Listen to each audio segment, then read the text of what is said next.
behind bars and facing new charges tonight on top of a life sentence. Convicted cop killer David Sweat was brought back to Clinton County today for a hearing.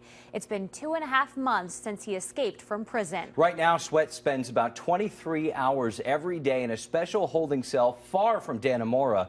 Today, he got some time in the spotlight as prosecutors look to add a few more years to his prison sentence.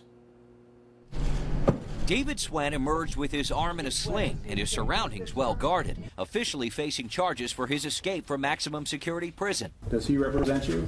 Yes, he does. He didn't say much, only acknowledging his public defender, and he never entered a plea. A judge pleaded not guilty on Sweat's behalf. That's totally subject to the defendant and his attorney. Clinton County's district attorney slapped Sweat with escape and contraband charges after his big break from Clinton Correctional Facility in June, alongside fellow prisoner Richard Matt.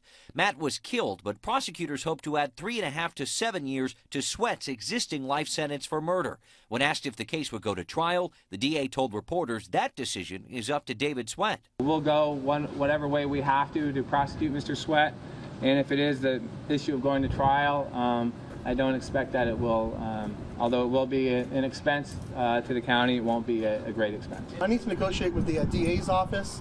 I'm not sure if a plea offer is going to be coming or not. Sweat's public defender says he's open to the idea of a plea deal, but he just met his client today. I'm not quite sure on what his intentions are, but I will be finding out soon. As soon as I do, I'll be addressing the media. And as for Sweat's special treatment in prison, I'm going to be speaking to the Department of Corrections and trying to arrange a situation with them that it might be more, I guess, like hospitable for my client. More hospitable, interesting.